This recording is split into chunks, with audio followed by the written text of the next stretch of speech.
Welcome to My Mythical Meta. My name is Travis, and I'm joined this week by the entire My Mythical Meta crew, all of the Metapods, here, ready for some great conversation. My brother Benjamin. Hello. My good friends Derek and Randy. Hello. How's it going? Hello. Everyone is here. How was y'all's week? It's okay. Yeah. It's almost over. Yeah. Tomorrow's Friday. I've had the fog brain this week. I'm not thinking so clearly. I got a taste of freedom Long Yeah. weekend. with the day from off. Labor Day, Yeah. a one-day vacay. And now I'm just like, I'll turn it to a whole week. Watch me. Unfortunately, my kids were throwing up all of Labor Day. Oh no! Yeah.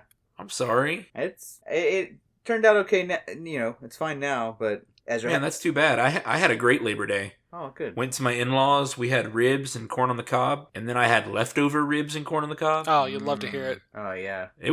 I've had a great week. Yeah. It was a ton of fun seeing you guys on Sunday to play some Magic. Yeah. Yeah. It had been way too long for that, and I know Derek and Randy bowed out early because it was getting late before the final game ended, but I did manage to squeak out that win, y'all. Yeah. With 2 life. I can't believe it. I had 2 life left. I managed to win when I top decked Sun Titan. Very nice. Travis had pretty much locked us out of the game. I at least for me, I was completely neutered. I don't remember I'm what sorry happened. about that. No, it's totally fine. I know I've done it to other people, so it's fair. But the fact that Benjamin was able to come back 1-on-1. Oh my god! I gave him. Evil Eye of Urborg. Yeah. So the one that says when it becomes blocked by a creature, destroy that creature, but it doesn't let any of his other creatures attack. So it was the only thing he could attack with. And Yeah.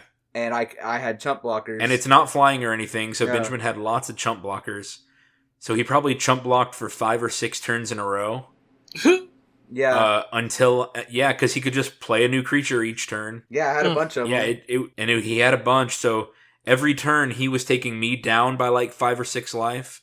But then my commander has a life gain, life drain effect, so I would catch up. So our life totals are just going back and forth and back and forth. Yeah. And then Sun Titan helped me get back Spirit Mantle. So I put Spirit Mantle on the only creature that could attack, Evil Eye of Urborg, and that way it could swing in unblocked. Right. And kill him.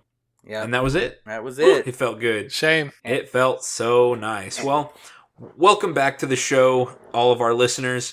We have got a shout out today for our number 1 patron, David. David, All right. where the hell were you? You did not jump in David. the comments on the last video. Right?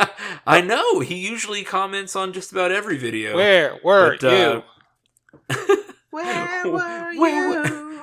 I was, but yeah, is that the fray? Yeah. Where were you? Where were you? No, Yeah. what? That's Blink 182, right? Yeah. Where Where were you? What? No, I'm thinking. No. Where were Yeah, you're thinking you of when everything was falling apart. yeah, Corner of First and Amistad. Yeah, that one. Yeah, and he's That's the fray, right? yeah, that's the fray. Okay. No, but Derek was singing a variation of Where are you? And Yeah. I'm so sorry. Oh my god, okay.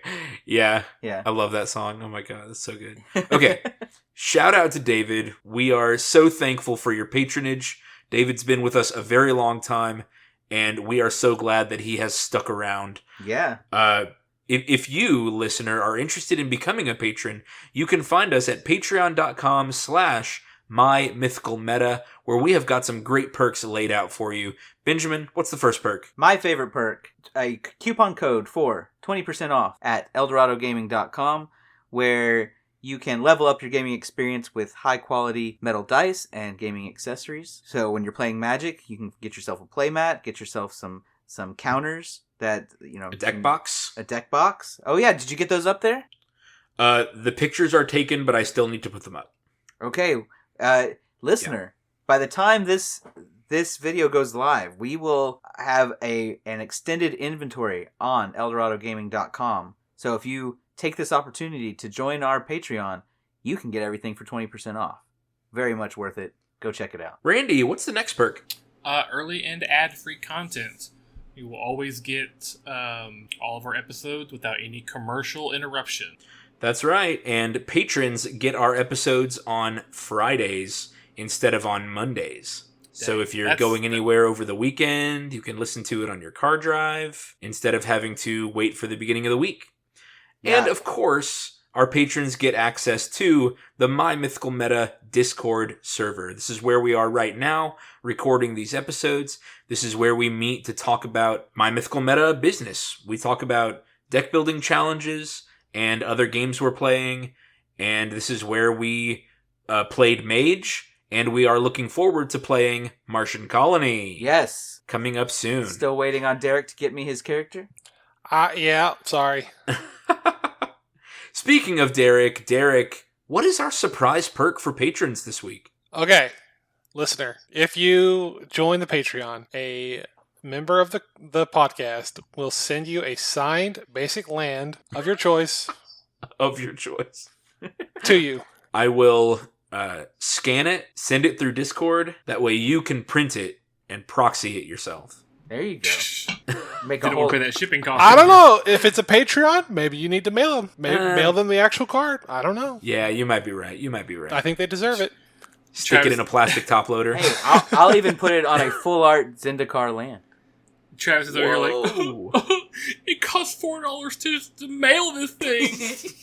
Yeah. I'm losing all my money. I'm losing the ruined. first month of Patreon on the shipping cost. You know what? Yeah, we'll do it. We'll do it. New patrons, you can get any member of the meta to sign a basic land. Not And any, mail not it to me, you. but any of y'all. Derek, it was your idea. I do as I say, not as I do. This week, we have got what I think is going to be a really fun discussion. We talk often about how personalities mesh and about how knowing your own can help you to be a better friend and help you enjoy more games. And this week we have a fun way to know thyself. As you already heard in the pre-show banter, unless you skipped it like a buster, we are Magic the Gathering players. It is our favorite game because we feel like this game is so rich and so rewarding to play. It has so many ways to express ourselves and to interact. And this is going to be a Magic episode, but not in terms of strategy or gameplay.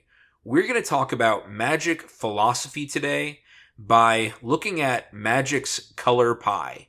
We're going to look at the philosophies of these colors, how they're represented in the game, and then we are actually going to talk about some really well-known popular fictional characters and talk about what their Magic color identity would be. And then, because this is the Season 3 premiere, if you listen to the Season 2 finale, then you know what's upcoming.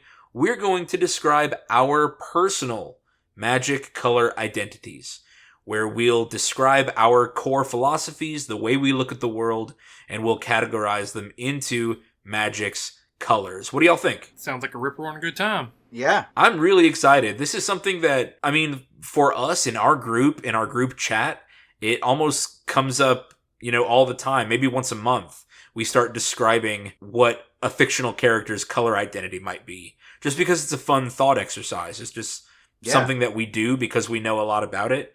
And I hope that, listener, once you hear these color descriptions, you can take those first steps into knowing your own self and finding yet another way to look at your own personal philosophies.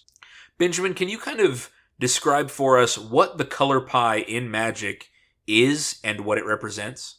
Sure. So in the early days of Magic, that Magic cards would be split into 5 different colors, and each color represented an area of design, an area of flavor, an area of strengths and weaknesses, so that every color had a certain way that it was represented and a certain way that it played. So they have strategic strengths and weaknesses. Each color has ways to counteract the other color's strengths and weaknesses or ways to play off of them. And each of those, philosophical difference for the colors is represented by their mechanical differences, the way that you would play with them in the game. So it's definitely a flavor thing. If you've listened to our psychographic episode, Melvin's like this. That's in episode 27. And so it's just a way to conceptualize strategic and philosophical differences in playstyle, in personality, and stuff like that. There are 5 total colors in Magic the Gathering, and then colorless is its own separate beast that we're not really going to deal with today. The 5 colors are white, blue, black, red, and green. Those are the 5 colors of Magic. We're going to go through each one, talk about what some of their core tenets are, their main ideologies, their main philosophies, and then we'll start mixing and matching, combining, and talking about what they represent. Randy is our resident master of the color white. Be on the lookout for a new deck tech coming out where Randy showcases one of his mono white decks, and it's one of the boogeymen of our format. So Randy, take it away. Go ahead and give us an overview of what white represents in Magic. All right. So white stands for like law and order, society as a whole. Being like one but part of many. Fairness, uniformity, conformity. Again, like rules, and then sometimes holy or divine light. So a lot of times people can associate that with being like good, but just because it's white doesn't mean that the characters themselves are good. There's a couple of pretty big villains in white. Heliod, he is a god from Theros, but not a good man, not a good guy. No. And Elish Norn, she is a Phyrexian. How would you describe her? Well, she's a monster. crazy. Yeah. Robot. Yeah, so Elish Zombie. Norn's thing is that she wants every living thing to be the same. She's like the Borg Queen. There we Yeah, go. precisely. Yeah. Borgs are actually very white. Yes. If you're a Star Trek fan out there, being one with the collective and being connected to the hive mind, all of that is very white. Yeah. Because it's society, structure, conformity, and uniformity. Yeah. So some pretty common creature types in white are soldiers and angels. And then white's strengths are life gain, which you'll learn a lot about in the Darien deck tech. And token armies, also Darien deck tech. And then removal, both single target and wiping the entire board. So Yeah, I was just going to say, white is basically everything gets reset to 0 so that it's all fair for everyone, or no one gets too far ahead, so if you have a big monster, I'm getting rid of it. white is playing as Richard Garfield intended. That's right. Yeah, that's a pretty common joke in Magic that white wants to hold everyone else back to what it is doing. So white is going to play 1 land per turn, it's going to draw 1 card per turn, and it's going to Play one creature. It's going to play, an army of tokens or big flying beaters in the form of angels. Like that's that's usually white's game plan. And so it also has cards that slow everyone else down. Yeah. Yeah. White is a lot of fun when it's combined with some other characters. Yeah, it's mostly a support color because it's all about that sort of thing. It's about social interaction, and so because of that, it gets along best with other strengths and weaknesses rather than relying purely on its own. Yeah. Yeah. The IRS would be white. There's Pay definitely your some blacks there. taxes. Pay your taxes, and everyone's gonna be okay. Just make sure you pay your taxes. Yeah. Oh, yeah. Yeah. All right. Our next color is blue. So blue in Magic is the color of progress, of learning, of curiosity, knowledge, and planning. So blue wants to accumulate resources and make the best plan on how to use the resources that it has. In Magic, it's often portrayed through things like illusions, dreams, and the element of water, something that's very fluid and reactive to the world around it. Blue is often associated with technological progress, so blue has a lot of synergy with artifacts in Magic, but that's not always the case. Some flagship creatures for blue are merfolk and wizards. So wizards are all about high intelligence and being cunning and planning and figuring out the mysteries. And merfolk are the same way. They're swimming deep underwater to discover ancient lost treasures. And then sea creatures and sphinxes are their big creatures. Sea creatures are hard to understand with crazy alien shapes. Sphinxes are, shrouded in riddles and mystery. So you have to be smart enough to figure out blue. The way blue is represented in gameplay is through card draw. If you accumulate knowledge, then you can make a better plan than your opponents.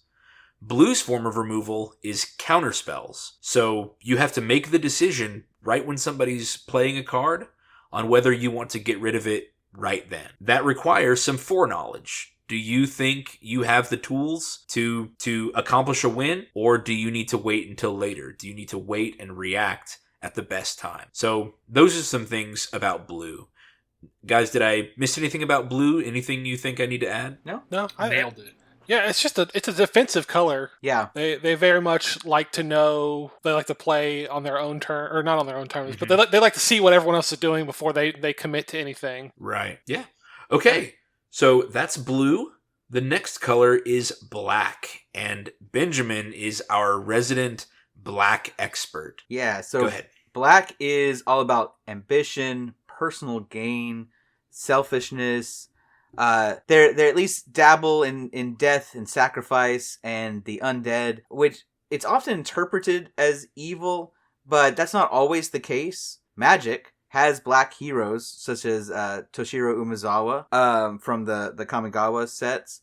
But usually when you see a black hero or a black protagonist, they're usually going to be an anti-hero. They might have good motives, but they're still very, very ambitious, very much about their personal glory or personal gain in some way. Usually their heroes are going to be mixed with another color to give them a reason to care about others. Usually loners. Yeah. Yeah, like Liliana in War of the Spark. Right, exactly. And when it comes time for a sacrifice, she'll sacrifice herself. But it's still the sacrifice theme in black. It comes from the idea that black is pursuing greatness at any cost. And so they will accumulate resources just so they can use them up quickly. They consider your life points to be a resource, your creatures to be a resource. Anything on the board, get rid of it so that you can play the next thing. So some of their more common creatures are rogues and assassins and zombies. The whole undead theme in black kind of represents this, hey, I have expendable resources that I can create and use up for something else later. Yeah, nobody else is using this corpse, so why can't I? Right, exactly. So right along those lines, right, one of their big mechanical strengths is using the graveyard as a resource. Recursion, bringing things back that you've already used up. Removal in the same way, right? Kill things, then bring them back. It can do a lot of what the other colors can do, but at a higher cost. Usually at the cost of a creature or a life point. So it can draw cards aggressively by sacrificing creatures or paying life. It can ramp aggressively in certain ways, but mainly by only caring about other black things or caring about swamps. It can aggressively kill things, gain life, etc. In all, basically, it can do anything that the other colors can do, but at a cost, right? You got to pay some of your resources. So as we talk about black characters, you'll notice there's going to be this common theme of ambition, personal gain, and sacrifice. Yeah, being willing to lose one thing in order to gain something else. Yes. Like, black characters kind of have this realization that I can't have it all. If I want something, I've got to get rid of something else. Kind of, but then they come back and they say, well, but then I want that thing back. Well, I do want it all. Yeah. I think yeah. There's a lot of, well, I don't know if I'm jumping the gun here, but in Thanos, there's, being willing to sacrifice Gamora, right? Yeah. Like, requires a black character to get the Soul Stone. Yeah. Our next color, red. I really enjoy playing decks with red because I feel like it's fun to not really know what's going to happen next. So the ideologies of red are following their passions, jumping on board with their strong emotions, and following impulses, letting their emotions and letting the next impulse guide their decisions, rather than planning or fairness like blue or white might do. Red just wants to do what feels good right then. So passion can be represented with lots of strong emotions: anger, love, and in terms of elements in the game, it's usually fire and lightning. Red's flagship creature types are goblins and dragons. You know, this idea of absolutely raw power or raw unbridled growth. You know, goblins may be really big armies, but they're not organized. Its mechanical strengths are speed and aggression. We often talk about red being the aggro color. It wants to finish the game very quickly so that the opponents don't have time to come back and win. They're really good at targeted damage, which is great to remove creatures or to shoot it directly at the opponent's face. And like I said, cheap creatures and token armies. Except red, like, they don't usually need their token army to get really, really big. It only needs to be big enough to end the game as fast as you can. A joke amongst two-player Magic is that red just wants to count to 20. That's all it needs to do to win the game, is count up to 20. So just go as fast as you can, count up to 20 with targeted damage or with creatures hitting them before they can get anything else out, and you will have won. That's what red is all about, is moving fast and acting on its passions, acting on its emotions. And the last main color, controversially, some might say it's the best color, and I'm sure that Derek is among some of those people, green. Derek, take it away. Yeah, what's to say about the best color?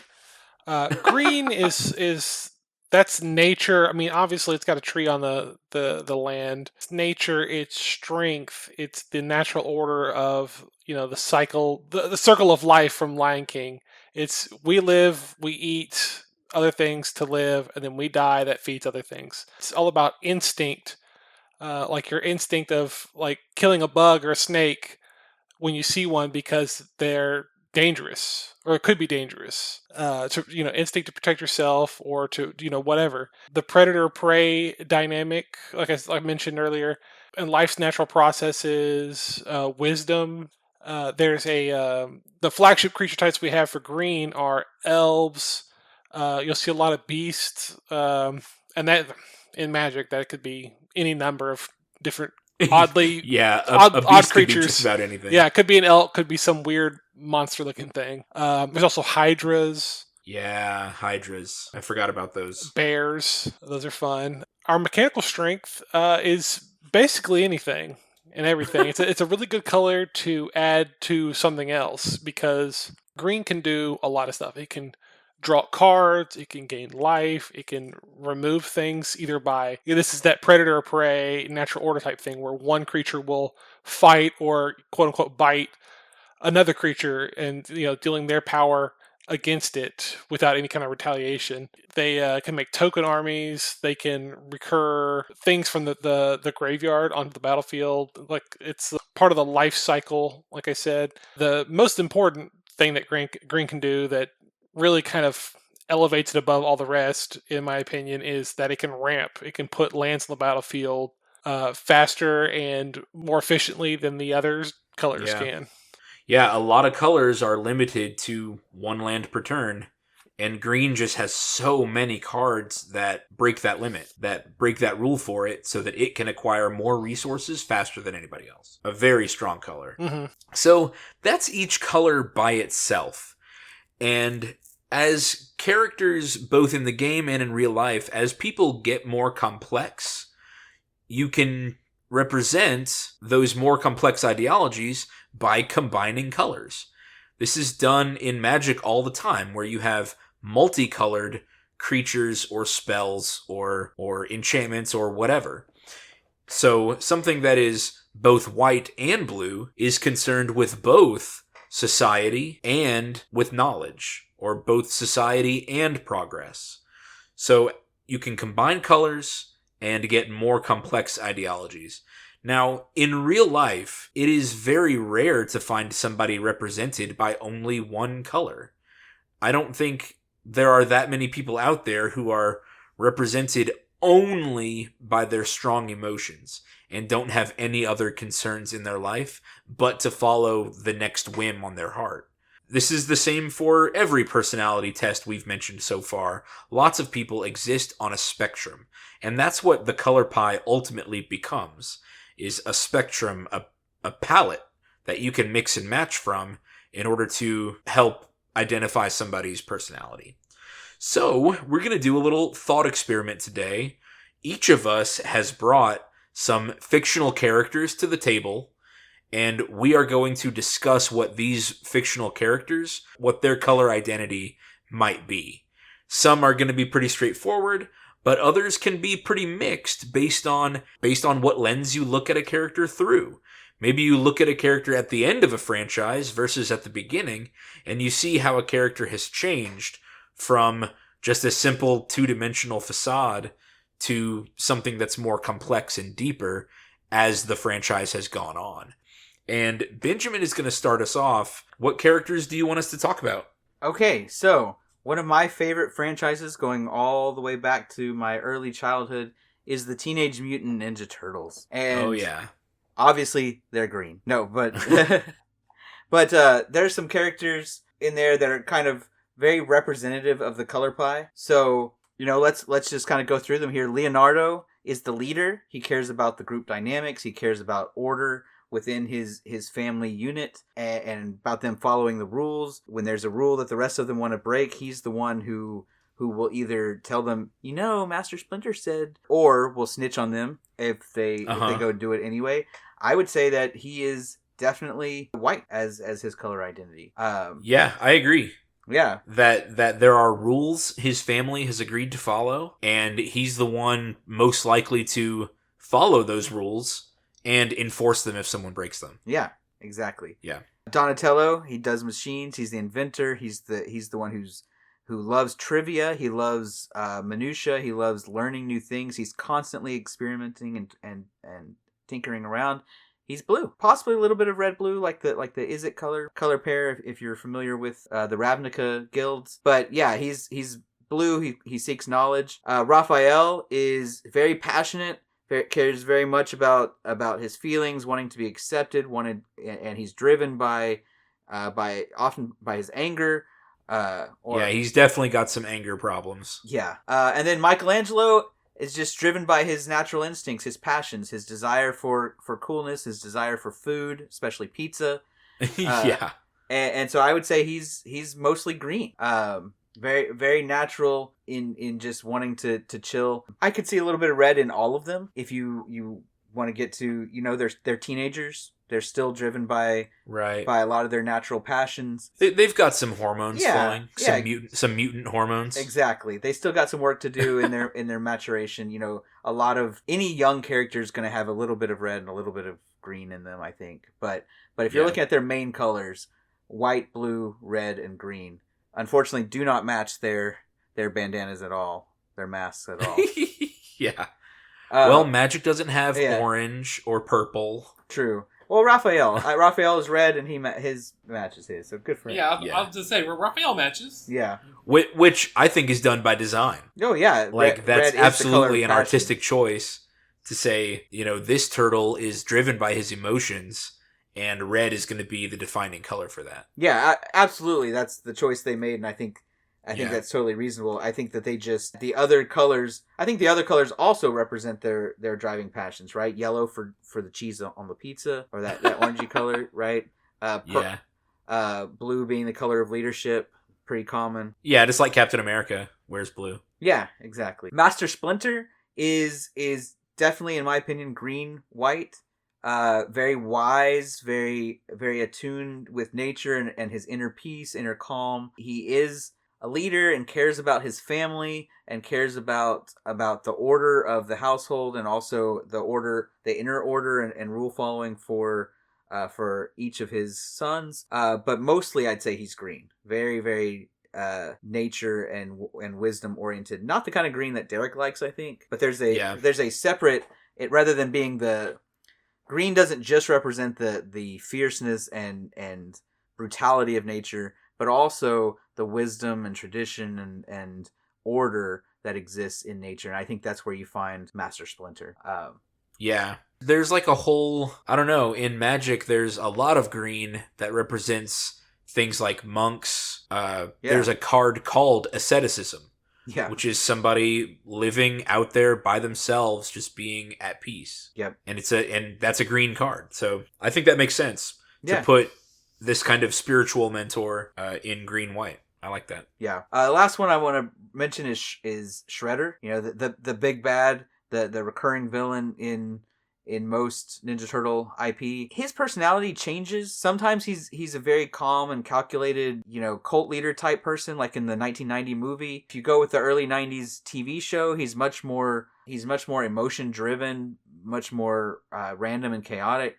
But I think in general, no matter which version you watch, he's definitely black. He seeks his personal glory and ambition and is seeking greatness. And he's usually got at least a little bit of red. He lashes out at people. He gets angry. He's, you know, his arc is driven by revenge against Splinter and you know, the loss of a prior love interest and a lot of that. I think some of his calmer, more calculating iterations also have a lot of blue in him, where he's trying to build a criminal empire and take over that way.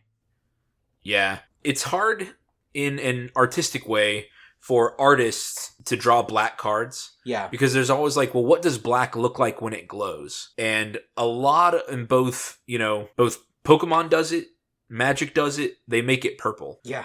Yeah, when black glows, it's purple. And so, you know, psychics, ghosts, all of that in Pokemon is purple. And Shredder has this purple cloak. And I think that's an interesting way to represent his blackness, this ambition and this striving for personal greatness. Yeah, I agree. And in Magic, everything that's black, that's glowing, all that necromantic energy or whatever, it's all purple too. So I brought Harry Potter. I brought some Harry Potter characters because I think some of these color identities are a little different than what we expect. I think a lot of people hear wizard and think blue, but I don't think that's the case with a lot of Harry Potter characters. Now, I do think it's the case for Hermione. Obviously, Hermione is all about studying and progress and training, and I also think that she's white.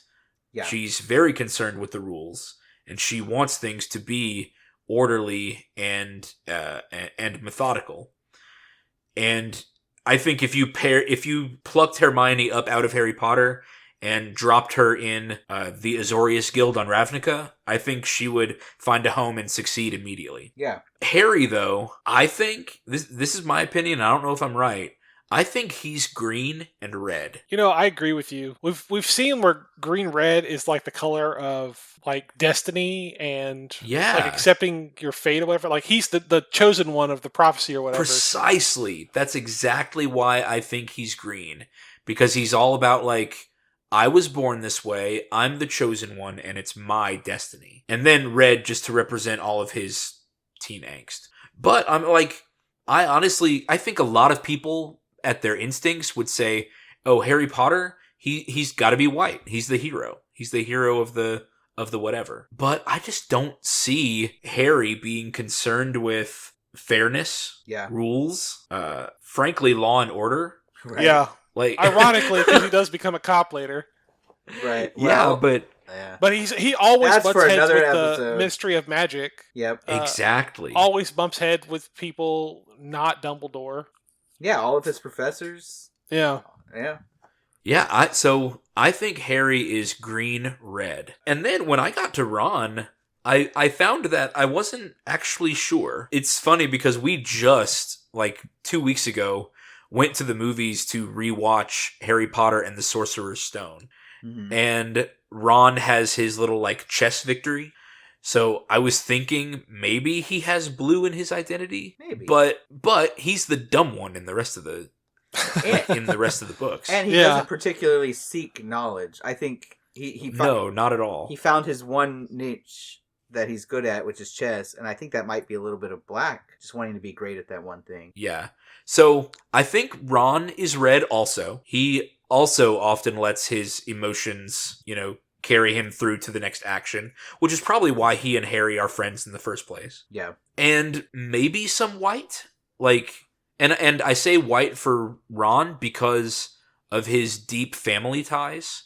his family unit and his Gryffindor identity and doing things that Gryffindors do. Like, I feel like that's part of Ron's core identity because he's got 7 siblings and literally all of them are Gryffindors. So he feels the need to belong in that way. Yeah, you know, I hate to throw White under the bus like this, but White can also be like uncreative. Yeah. And I feel like that applies to Ron. I think he's White Red. Okay. And that was where I was leaning to. My other thing was that Ron is also green red because of that family need. But yeah, I think white red. And not Boros white red. For our Ravnica initiates, Boros in Magic white red is the color of the army. And so it's very structured, but it's also very aggressive at the same time. I don't think Ron is white in that way, but I do think he's like this concern with uniformity and conformity, fitting in with the people around him. Mm-hmm. I think Ron's very concerned about that. That's just me. Yeah. I agree with you. Yeah, I was going to say that as well. The part about him just wanting to fit in. Yeah. And then I think we should talk about Snape. Snape was the other character that I find this character so juicy and delicious. And a lot of people think that he completely redeems himself at the end of the 7th book or whatever, when you realize that he's done it all, you know, for love of Harry or for love of Harry's mom or whatever it is. Nah. It's Very Derek, I'm right. Very incel behavior. I was going to say that's very selfish behavior, which is kind of black. Yeah, absolutely. I think Snape is black through and through. He's just mean. He's just a mean guy. And Randy, you mentioned he does have this double agent nature where he's trying to be on the side of good at the same time, but I just simply cannot give Snape white in his color identity. No, I agree. Yeah, I'm fine with that. You know, Benjamin kind of pointed out beforehand that like it wouldn't be white; it would probably be blue. Yeah, very You think so? calculating. Yeah, calculating. I mean, but he is like a very smart person. I mean, Yeah. like, you know, he was like an expert potion. Yeah, there was the whole master. Half-Blood Prince where he was like making potions and like creating new spells like that. Yeah. Like he was taking like the recipe book for potion to being like, actually, here's a better way to do it. Like he improved on like every single version of spell from or potion from the last like 200 years, 300 years or whatever, how long those books are old. Yeah. And he's like, no, like I improved all of them, which is definitely blue. Yeah. Progress, learning, curiosity, and I think sneakiness. And his sneakiness. I think him being able to succeed in that double agent role makes him blue, but I can't give him white. He's just too mean to Harry for 6 books. Right? Yeah. Before he with no reason to. Yeah. Maybe there's a tiny bit of red in there from, just he does things from passion, but just not in a chaotic way. It'd be a minor color, but Right. That's why he's mean to Harry. He not necessarily 'cause- Yeah. not from the black part of him, but from the red part of him. Just he reminds him of a painful memory, and he says, I must fight back. Yeah, and he just always lashes out against him for that. And then I think Dumbledore is a very interesting character. Yeah. I think Dumbledore is white, blue, green. That's my opinion. White, blue, green. You don't think there's any selfishness in there? You don't think he had that greatness at any cost, at least early on in his life? It might just be because I didn't like Fantastic Beasts that much, and maybe I don't know all those little details. And I know that they included a bunch of details in Deathly Hallows, but it's also been 10 years since I read that book too. So. Sure, yeah. That's where I'm thinking of it more. I haven't really paid attention to the Fantastic Beasts stuff, but I remember in the Deathly Hallows when he teams up with powerful wizards. They're both, they're trying to find the Deathly Hallows themselves. They're trying to become great, and he kind of leaves his family. He leaves his love interest. Like so many people get hurt because he's too busy trying to become great. That just seems very black. I see what you're saying, but that was at a younger point, and I think that's like the impetuousness of like youth. And as an older man, he has more wisdom. He doesn't act as impulsively and selfishly, I guess, in my opinion. Yeah. I think, like, you could argue what he did was bad, sure. Like, like setting Harry up to be like sacrificed or whatever. But I think in Dumbledore's head, like, and maybe this is a black identity also, or it could be green, that it was for the greater good. We let one person die so that way everyone else can live. Because, the alternative of Voldemort running the world as an immortal, powerful wizard is pretty bleak. Yeah, and I mean, is the hunt for the greater good, is that white? I feel like that's green. I feel like it's any color. It depends on your methods and such. Because that's true. Yeah, because okay. You mentioned sacrificing Harry for the greater good. That sounds black to me. Yeah. Like, And yeah, it's justify that's the true. means type of situation. we can always get another chosen one. I have a a greater. Got good Neville here. on standby. I was gonna say, like, isn't there actually a backup? Yeah, A life in model case. decoy. Neville? Isn't he the backup? yeah, exactly. Oh, I love that. So I love that Dumbledore's got a backup chosen one. That's just so funny. Yeah, so that was just a couple characters that I thought were really interesting. And again, because I think wizards are such a core creature type for the color identity blue, and yet in this story full of wizards, you don't have to be a blue color identity to be a wizard, to be able to cast magic. So anyway, I thought Harry Potter Chosen One being red-green was interesting. So I think that's pretty cool. yeah, Randy, what did you bring for us? Technically, I've only written one down so far, and it was going off of one I think Derek put. I just wrote down the classic Godzilla, either from Godzilla -1 or from like the original Gojira film from the 50s. Yeah. Mono green. I mean, he Yeah. is a beast.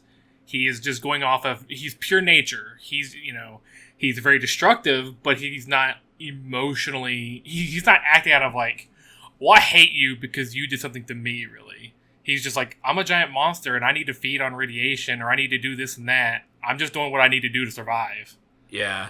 It's You mentioned -1 Godzilla. I almost feel like he's red black. He's cruel. Like it seems like he goes out of his way to like just kill, and like there's a part in the movie where he beelines to each ship in the ocean to just sink them and kill them all. Like it seems like he was a very hateful rendition of Godzilla, which I think might be red black. Derek's like, Godzilla did not deserve that treatment. Not my Godzilla. I interpreted his attacking the ships as like that's the only thing out there that was big, like another alpha predator in your territory, and he was just defending his territory.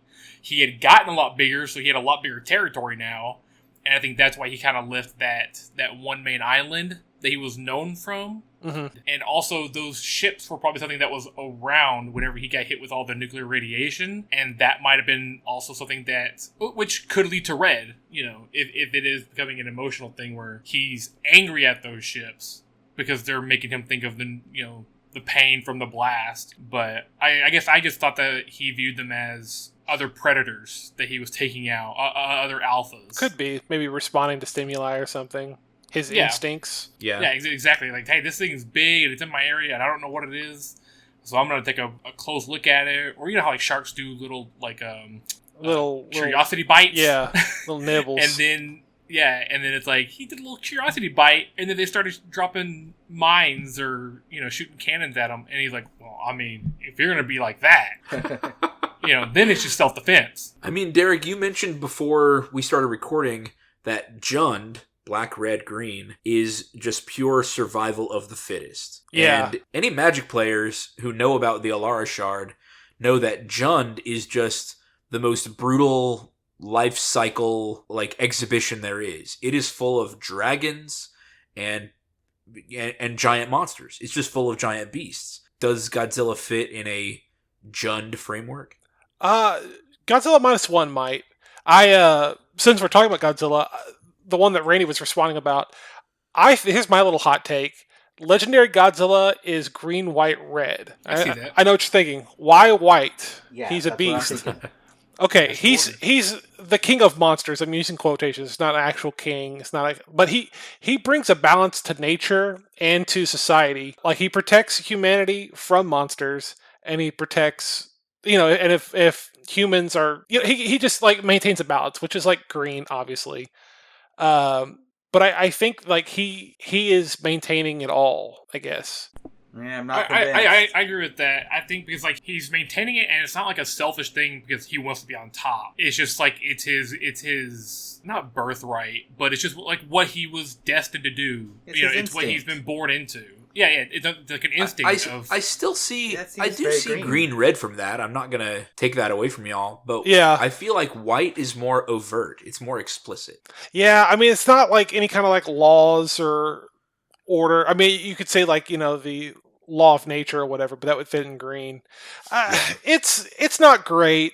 I just think that It'd make a fun card yeah, I mean, because you get to add more cards to the deck. yeah, for sure.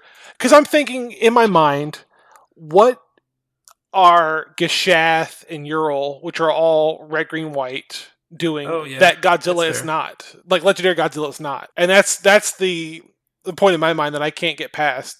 Like Geshath is just a large dinosaur, killing, and I think in the lore it also protected It humanity. protects the Sun Empire. Yeah, you're yeah, right. and I think that's what Godzilla's doing for Earth, whether it be Okay. humans or it be monsters or something like that. Well, you've got a more compelling argument to you now by pointing to an in-game example. Yeah, I'm with you. Yeah, I mean Zakama, Primal Calamity. I feel like that's along those lines of like what Godzilla is. Not obviously a dinosaur, but a Primal Calamity. Yeah. It is a like in March of the Machines. The story they had on Ixalan was that Itali got completed and became this monster and was going to kill everyone on the plane. And Zakama, rose to the occasion and killed Itali to like protect her plane or whatever. And I think Godzilla, Legendary Godzilla at least, does the same. I love it. I'm on board, Benjamin. Yeah, I guess so. I think Zakama is white because of for mechanical game balance reasons. Yeah. And Yeah. same thing with who was the other big dinosaur? you said? Geshath and Geshath. Ural. Yeah, I don't. Yeah, Ural. You kind of got me there. Again, I think it's just so that because of enchantments. But Yeah. But Geshath, yeah, I think it's more. Geshath is kind of a king of dinosaurs, right? He brings the herd with him, and Mhm. so that one I think is white for flavor reasons, where you're like, hey, I'm bringing a herd or whatever. I'm rallying the troops, and the troops just happen to be dinosaurs. Yeah. Yeah. But I guess I could see some a little bit of white in Godzilla. I don't know. There is like a moment in Godzilla King of Monsters when he beats Ghidorah and they all like they're monsters, they don't speak or anything, but they all like bow and recognize him as like some kind of like alpha king type situation.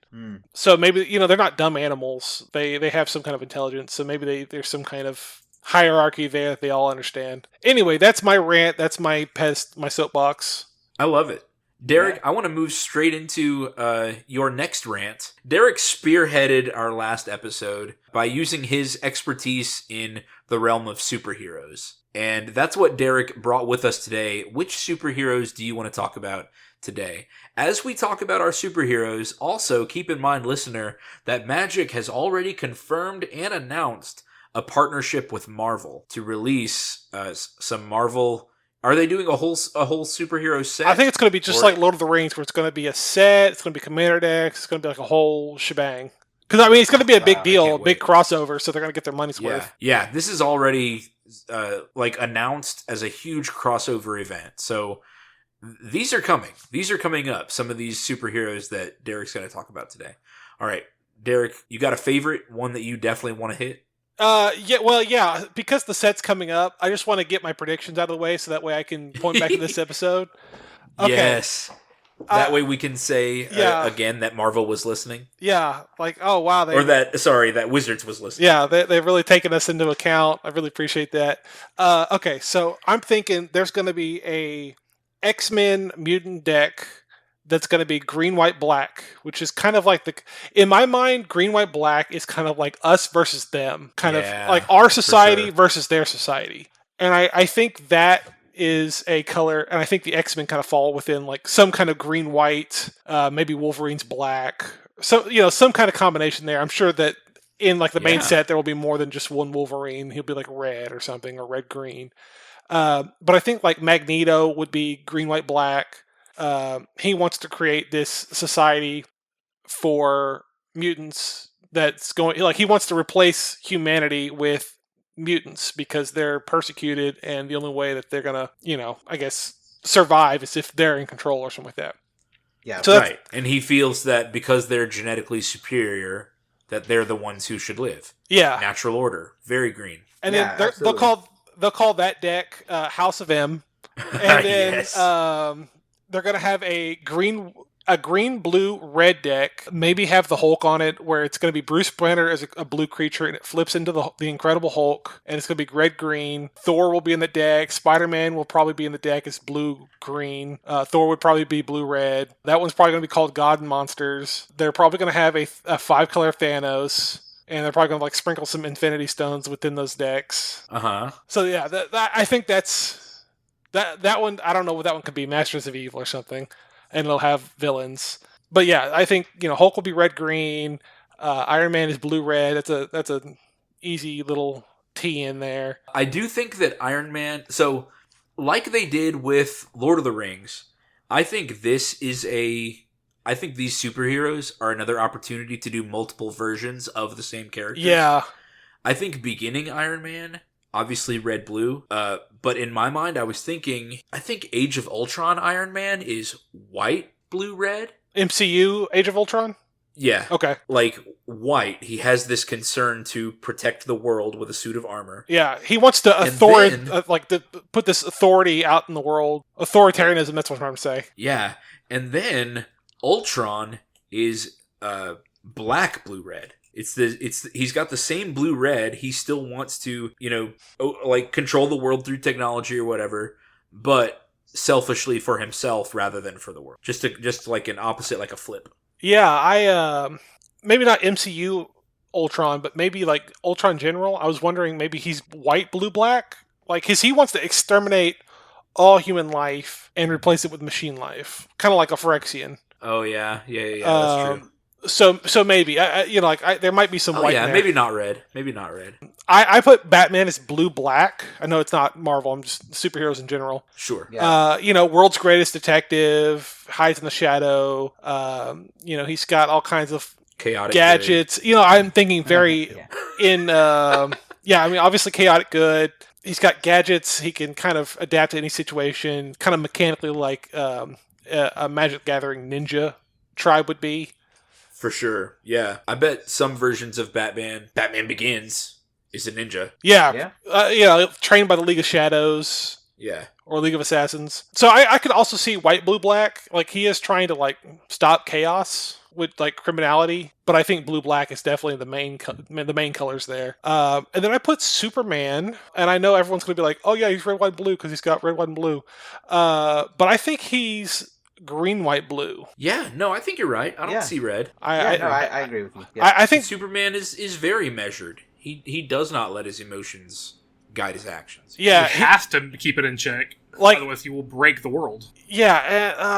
like he's a Kryptonian. He uses his own like natural gifts to go out through the world. Like he's not human, so it's like I don't know. I think that's where the green's coming from for me. Is that he uses his Yeah. inborn abilities. I put Loki as green, blue, black. I think he's kind of a shapeshifter, sneaky type of guy, and he always wants to put himself in charge, but he doesn't really have a plan to get there. We started our Loki conversation before the recording. Derek, I totally agree with you that Loki is Sultai. But Benjamin and Randy, y'all had differing opinions. What were y'all saying? No, y'all convinced me. Like, obviously, the blue, all the trickery, all the shape-shifting, all the illusions. The black, all the selfishness, all the ambition. And, yeah, I thought it was... I think his last color is green. Because he talks so much about his birthright, what he's owed. He believes that the natural order should be with him on top. Mm-hmm. He thinks that's the way the world ought to just arrange itself. And because it's not, that's why he has to do bad things. Yeah. And I also, just from a mechanical point of view, I think green, blue, black is such a strong shapeshifter. Shapeshifter colors, green, blue is super strong, and blue, black are super strong. So I think he'd slot right in as green, blue, black. My clone deck with Volrath the Shapestealer is green, blue, black. Yeah, and I think Loki's going to replace him. Most likely, yeah. I threw Dr. Doom on here. I put him as white, blue, black. He's a very authoritarian figure. So, like, he is the ruler of Latveria, which is like this fake European country. And when we've seen in comics where Latveria is left, Doom is left to his own devices with Latveria, it's a paradise. Uh-huh. People don't go hungry. Things are worked out, like problems with, medicine and all that stuff. But Doom is on top, and, he's a very authoritarian figure. Like, it's all about, I am king. I am your savior. Yeah, I'm your savior. The paradise you live in is due to me. Yeah. Yeah. So I think he's white, blue, black. Oh, and I should say the fourth deck for Commander, I think, will be like some kind of Agents of S.H.I.E.L.D., and that'll probably be blue, black, white, maybe? Yeah. Yeah, tech and gadgets. Spies. Because I'm thinking like Black Widow, Hawkeye, Nick Fury for sure. Maybe it's black, red, white. Or no, with Spies, I think it should probably be blue at least. Yeah. But yeah, I think it'll be called Agents of S.H.I.E.L.D. So that's my 4 predictions. I love it, man. God. Please, Wizards, are you listening? They are, because I'm about to slam dunk this in a year. Please, my personal FBI agent, can you please send this message to Wizards? You brought up Superman as green, white, blue. I want to talk about Superman's counterpart. Let's talk Goku. At the beginning, I thought Goku... So, as I think of Goku, I think he has to have blue because he's all about training and progress. Literally everything he does, every fight he takes on, he wants to become a better fighter. So... that's blue. I think, as with all Saiyans, red, because his passions increase his strength. Obviously when he's fighting Frieza and his best friend Krillin gets killed, he achieves a new level of power. He goes Super Saiyan for the first time. And then white, this duty to society, or duty to his planet to protect everyone. Protector of Earth. But Derek, you had some different ideas about Goku and about Saiyans in general. Yeah, at first I was thinking that, well, let me say, I was thinking that all Saiyans, just as a general racial thing, are red-green. That's just like if it was a mechanic, they'd be like the red-green tribe, or whatever. Yeah. I think they just have they want to fight and they want to get stronger, and it's just kind of, going on from that. And so originally I thought that, and I was looking at kind of like very big picture Goku as like a protector of life. And so I was thinking him as red, green, white. But then we talked about it more. Yeah. And I Go ahead. Go ahead, Derek. No, you go ahead. So we did talk about it a little bit more before the show, and I think we've settled on red, green, blue. I got rid of white, you brought in blue. Yeah, that's what it was. Red, green, blue is a faction in Magic called Temur, and I really think that captures him perfectly. Like, I agree. His duty to win every fight and protect people, I think for him that's a green thing. I don't actually think that it's a white thing. I don't think Goku knows anything about Earth's laws. No. Or Earth's people, or Earth's society. Yeah. Goku doesn't know any of that stuff. He certainly doesn't care about uniformity or conformity. Individuality is something that he celebrates with him and all of his friends. You just really convinced me that green is what it is. Because green nurtures community also. That's why elves are the green, one of green's flagship creature types. And green is part of the hippie faction for Selesnya on Ravnica. Like, green values this strong community too. And it's almost like Goku would do this fight not for Earth, but for his 10 friends. Yeah. Yeah. Yeah. Does that make sense? Yeah. 100%. Yeah. Like, I don't think Goku cares about... Now, he might, but not enough to, like, determine his color identity. I think his concern for his friends and family are what drives him to protect the entire planet. Yeah. What my thing is that, and this is the mistake on my part, I was thinking, like, he can't be blue. Blue's the color of intelligence, and we've had this conversation offline before. Yeah. Blue's the color of intelligence, and Goku, intelligence-wise, is as dumb as they come. He's all instinct driven, so it's no blue.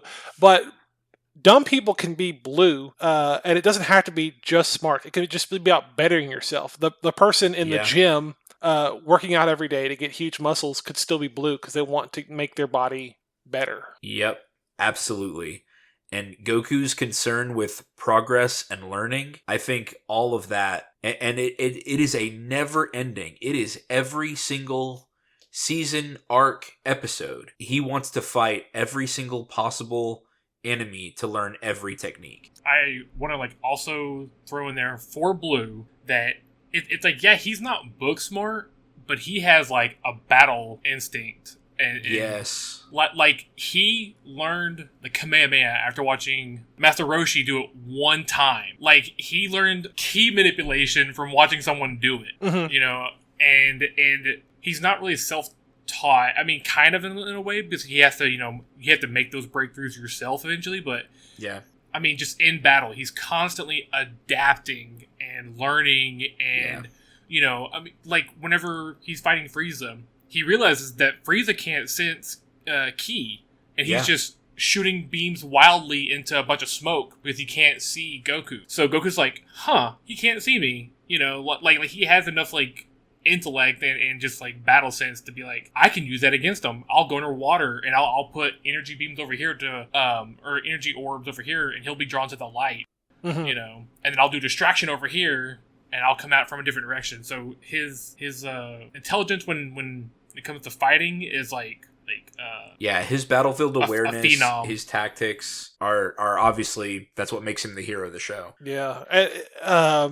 One more thing is that when we're talking about the blue up above, when it's just by itself, I mentioned it's a defensive color, and it's a patient color is what it is. Because frustratingly enough, as a kid, I'm like, why don't you just go all the way out and kill this dude before he has a chance to do anything. But Goku wants to see what they can do. He's like, yes, show me more. Show me what kind of power you have. I would like to learn what kind of power you have. That is a really excellent point. That patience and Goku's willingness to wait in order to see what's possible. Benjamin, I think you've brought it up before, how blue is not always intelligence.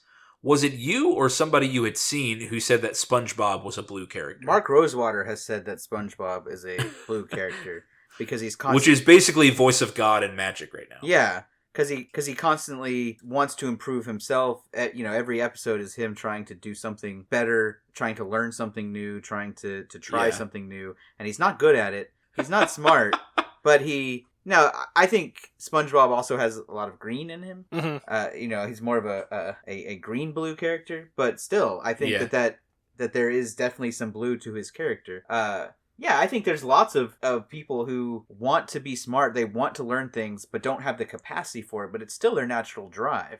Yeah. I think that something could be said for Forrest Gump being blue. Being partially blue. Ooh. I think there's more to it than that, but I think there is certainly, a curiosity and a let's try something, right? So I think curiosity and the desire for self-improvement and the desire for knowledge defines blue, and most people who have that desire also have intelligence, but that's not necessarily, it doesn't always overlap. It's not a perfect circle for the Venn diagram. So I'm glad we got to Goku. I'm glad we got to all of these characters and looked at how interesting these color philosophies can interact and interweave in order to define a character. That is a really fun exercise that we do when we're playing Magic. We do it when we're deck building. We say, I want to build a deck that can do this, this, and this. And we look for characters, we look for cards that can fit each of these things. And ultimately, that always leads us down the path to what kind of legendary creature would I be? What color identity would I have if I were a Magic card? And you can learn our color identities by tuning in to the next episode of My Mythical Meta. Remember, you can find our Patreon by going to patreon.com/mymythicalmeta. And of course, you can email us with questions or comments directly at mymythicalmeta@gmail.com. See you next time. This episode was sponsored by Eldorado Gaming. Use the promo code META for 10% off your order. Please like, comment, subscribe, and share. This episode was edited by me, Travis Konishek, and our intro and outro music is by Tyler Heath of the Oh Hellos.